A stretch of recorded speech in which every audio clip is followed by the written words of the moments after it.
पानी जो है लड़कियों को पिलाया जाए।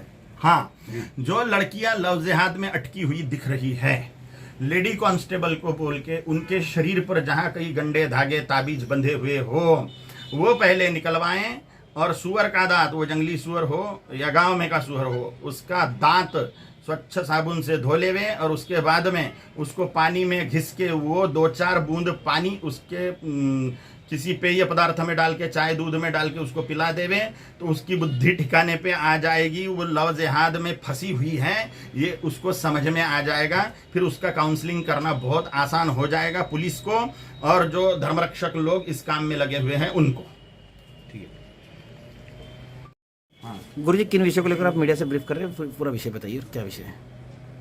हमने एडवोकेट विजय जी राठौड़ जी के मार्गदर्शन में हमारे विचार वकील साहब के सामने हमने रखे, तो उनके मार्गदर्शन में हमने जनहित याचिका दायर करने का फैसला किया है हाई कोर्ट में। वो याचिका ऐसी है कि पत्रिकाओं में, अखबार में किसी भी प्रोडक्ट के रैपर पर देवी देवताओं के, संतों के, महर्षियों के, महापुरुषों के फोटो ना छापे जाएं, क्योंकि प्रोडक्ट इस्तेमाल के बाद में उसके रैपर फेंक दिए जाते हैं, वो नाली में चले जाते हैं। इससे हिंदू देवताओं का, हिंदू श्रद्धा स्थानों का अपमान होता है और हमारा मन दुखता है। हम हिंदुओं इस पद्धति के पूर्ण सख्त विरोधी हैं। जहाँ थूका थाकी होती है लोगों की, वहाँ पर देवताओं के टाइल्स लगा दिए जाते हैं बिल्डिंगों में जाते समय। इस चीज़ के भी हम सख्त विरोधी हैं। यानी कचरा साफ करने के लिए देवताओं के फोटो का उपयोग हो रहा है। ये हिंदुओं की महान मूर्खता है कि देवताओं को कचरा साफ करने के लिए लगा रहे हैं। लोग थूके ना इसलिए वहाँ पे देवताओं के फोटो चिपका रहे हैं बिल्डिंगों में, सीढ़ियों में। रैपर्स पर अगरबत्ती का रैपर्स हो अथवा अन्य कोई कपूर का रैपर हो, वो सरस्वती कपूर पे सरस्वती माई के फोटो छपे हुए रहते हैं, नाली में पड़े हुए मिलते हैं, हम नाली में से निकालते हैं, ऐसे रैपर कचरे से निकालते हैं।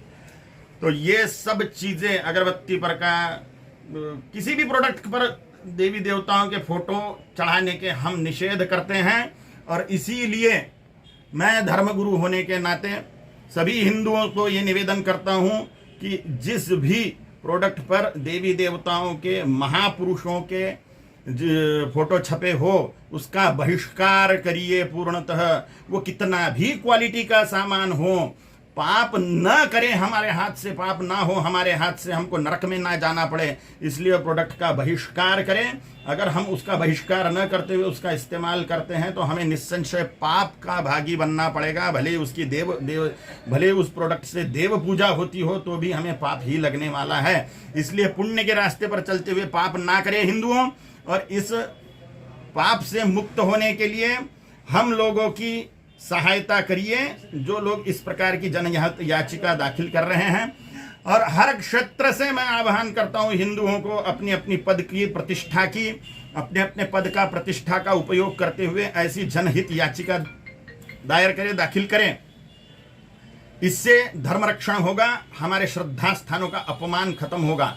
पेपर में कोई फोटो नहीं छपना चाहिए नवरात्रि में, गणेशोत्सव में देवताओं का किसी भी प्रोडक्ट पे नहीं छपना चाहिए, शादी की पत्रिकाओं में नहीं छपना चाहिए और किसी भी विजिटिंग कार्ड पे भी नहीं छपना चाहिए। जो फेंका जा सकता है ऐसे जगह पे नहीं छपना चाहिए। और टाइल्स पर नहीं छपना, टाइल्स नहीं लगानी चाहिए जहां पर थूका थाकी होती हो। अगर कोई ऐसा करता है, सीढ़ियों में टाइल्स लगाता है, तो उस पर दंडात्मक कार्यवाही होनी चाहिए। इसका कानून बनना चाहिए सख्त। ऐसी मांग करते हुए हम यह जनहित याचिका दाखिल कर रहे हैं। ओम काली। गुरु जी, चूंकि इसके पहले आपको एक अभियान भी चलाना पड़ सकता है इसको लेकर। हमारे जितनी क्षमता है हम उतना करते जाएंगे, अभियान चलाएंगे, जो कुछ भी करना है वो हम करेंगे। लेकिन सबसे महत्वपूर्ण इसमें की बात है कोर्ट में ये याचिका दाखिल हो। सभी हिंदूवादी संगठनों से मेरा हाथ जोड़कर निवेदन है कि इस क्षेत्र में आप भी अपने अपने क्षेत्र में काम करिए, जनजागृति करिए। अगर ये होता है तो हमारे हाथ से जो बहुत बड़ा पाप अभी तक के होते आया है वो होना बंद हो जाएगा और हमारे नरक के लिए दरवाजे जो खुल चुके थे वो बंद हो जाएंगे। ओम काली। गुरु जी, आपने इंदौर में एक बयान दिया था, उस विषय में कुछ बोलेंगे? हाँ,